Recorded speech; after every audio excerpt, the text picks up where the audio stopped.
Hello, my name is Carlos Ulberg. I'm a fighter, fighting UFC fighter, fighting out of City Kickboxing in Auckland, New Zealand.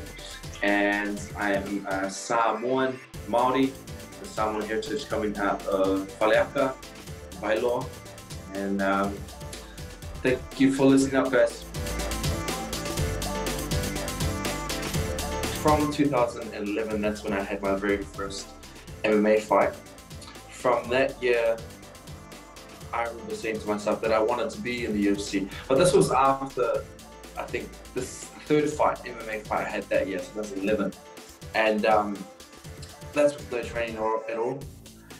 And then I figured out that I needed to go and learn more of my basic skills of boxing. And then the whole plan was to initially get into the UFC, because everyone wanted to get there. That's the pinnacle of mixed martial arts and combat sport. And I needed to go back to basics, so I started with boxing, where I was boxing with Lolo and the Balmoral Liga, and then also Green Bay Boxing Gym.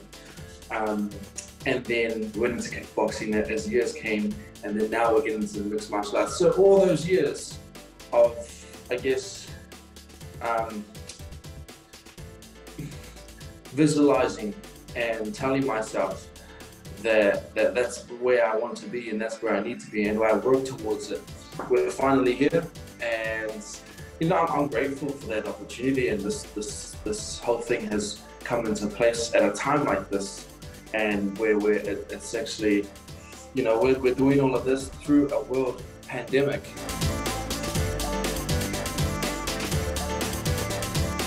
Fight week, that's the week. Actually, fight week is the good week. Like it's the week where everything, your training has all been done. All the hard training is out of the way. All that the body's been beaten up for what, depending on how your camp is, for 8 to 11 weeks. And I mean, I came off 3 camps pretty much back to back. So that took a toll as well. So, you know, coming straight into a camp and then not really being able to come back and reset, because you need a bit of a reset. Initially, we didn't want to get into the UFC this soon, because it was so soon for us. You know, we wanted to learn so much more before we got in there. But because we had to have the opportunity, we made it happen. And I had to speed up everything with my learning and try to get everything all fit in for this fight. So yeah, I'm enjoying it now that I've been living it for a while.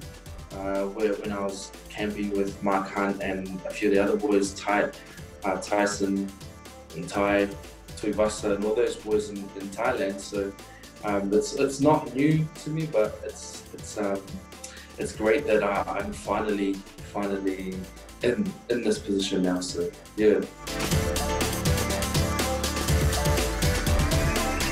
Sit around 95 kgs and I fight at 93 kgs, so I would like the fight dietitian he was struggling to put food on my plate because I was eating so much, because like I don't put the weight on very fast. I can easily cut the weight, so yeah, we didn't have any trouble with the weight cut at all. The OMC, how bizarre. I remember myself at Otara Park. Do you remember the long slide that they had at Otara Park? They used to have. I don't know if they put it back in, but I remember sitting up there, and then we had that playing in the side. I was like 6 or 7 years old. Listened to that song, and I was like, wow, that's a cool song. And then I remember later on in years that it was from Otara, and I just made so much more reason for me to play that song in my walkout, because I knew there would be a reason for this song to come up again, and it put me in a nice peaceful place at the time. So, and I just wanted to give homage to where I was brought up, and to bring out the South Auckland in me, to bring back the feeling of where I was and to where I am now.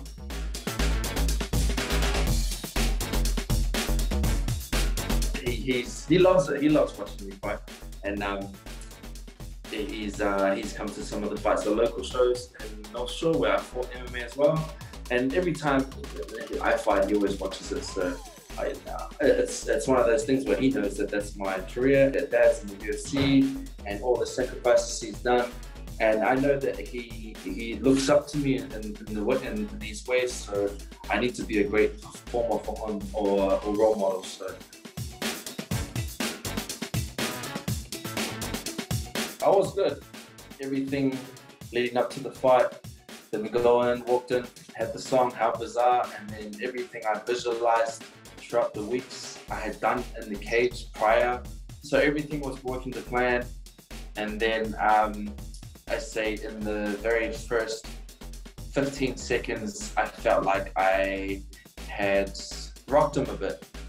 And I went with that. Everything went out the window, all my plans, the initial plan was to try to go in for 3 rounds so that I can showcase more of my skill and gain the confidence to be able to last 3 rounds in the octagon. That was my initial plan.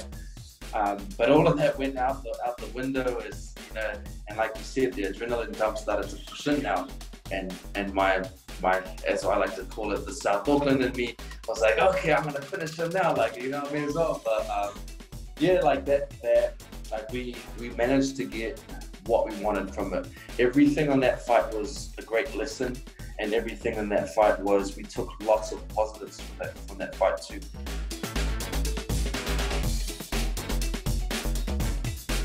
Like I'm so stoked that we managed to get there, and that was one of the goals that I had in my lead up to the fight, is getting that.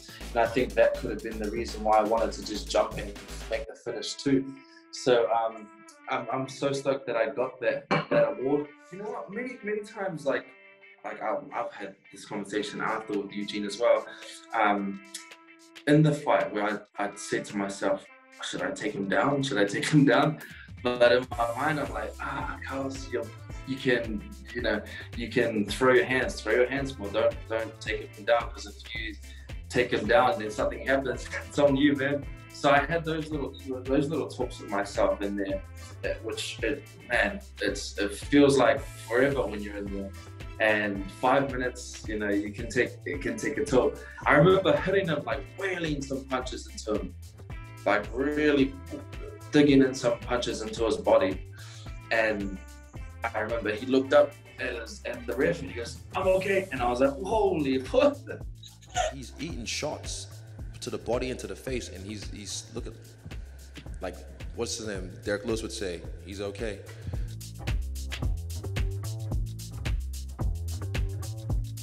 On the crowd, yeah, like I think it's okay, it's fine. I mean, I know that the feeling you'll get when there's a big crowd and everyone's cheering you, like I know when the boys fought in New Zealand and I was in the crowd and I could just feel it, and I knew that the boys were taking that energy and using that in the fight. So I can't wait for that to happen, where, hopefully we fight in Auckland someday soon, or even Australia someday soon, and we'll be able to feel the crowd from our hometown.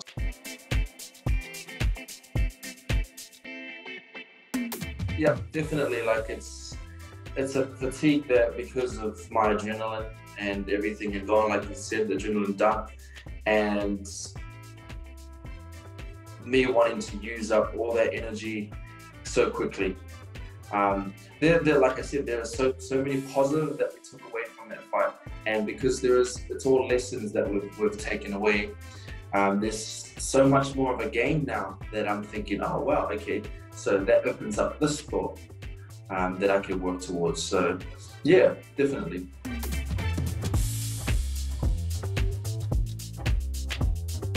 He said it right on the money, exactly. Like we all have losses in life, and for myself, like I've taken too many losses.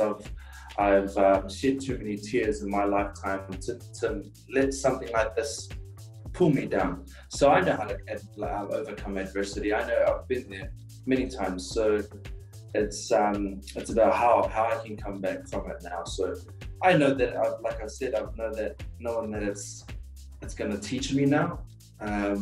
what to work on, and I won't be so complacent about it, and I'll know to work on my stuff. I'll go home, I'll have a nice little holiday for a week. I'm traveling the South Island for a week. I'll do like a round trip. Hopefully I can take my boy as well, and then just reset, get myself back into plan, get excited again, and then come back to training. And that's it.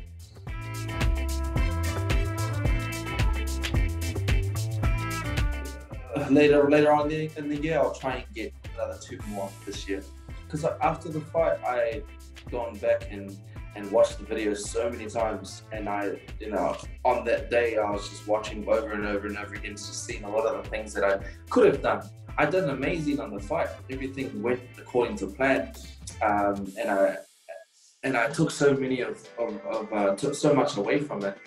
But yeah, we're just going over some things that we can improve on in terms of being able the confidence to take him down, so that I don't have that guessing question in my mind telling me should I take him down. Whereas if I get put in the position, I will just take him down anyway. So the thing is, I'll learn to build my confidence in that. So, when we're training, everything's sweet, but like I guess when you're in the fight, it's like, hey, it's like a do or die sort of thing. You're gonna do it or you're not gonna do it. So, you know what I mean? Yeah, it's just a matter of building the confidence now with that stuff.